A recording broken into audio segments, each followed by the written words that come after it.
exit from the train. 請所有乘客下車。請所有乘客落車。Please exit from the train. 8月21號，天氣都幾晴朗㗎。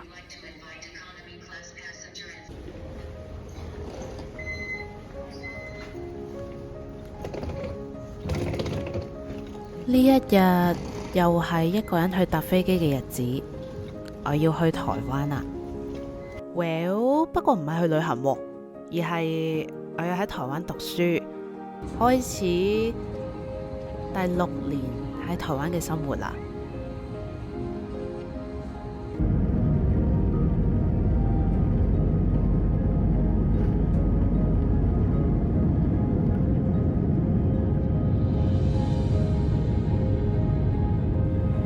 不過其實都唔係第一次話要拍 YouTube 噶啦，成日又話要拍，到最後又驚俾人笑，之後又放棄咗。但好突然之間，有一日我自己喺度諗，如果萬一我真係突然死咗，咁喺呢一個世界上面，除咗相，仲有啲乜嘢可以證明我曾經生存喺呢個世界上呢？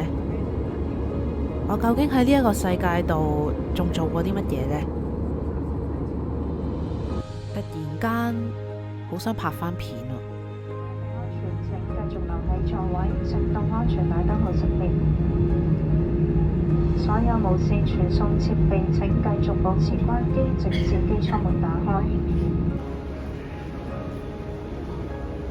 或者可能係㗎，我拍嘅片冇其他人好睇，把聲又冇可能比其他人更加好聽，咁我仲拍嚟做咩啊？或者只不過係想證明我喺呢一個世界度做過啲乜嘢嘅啫，亦都係我有生存過喺呢一個世界上面嘅證明。Hello， 各位大家好，我係 Natasha。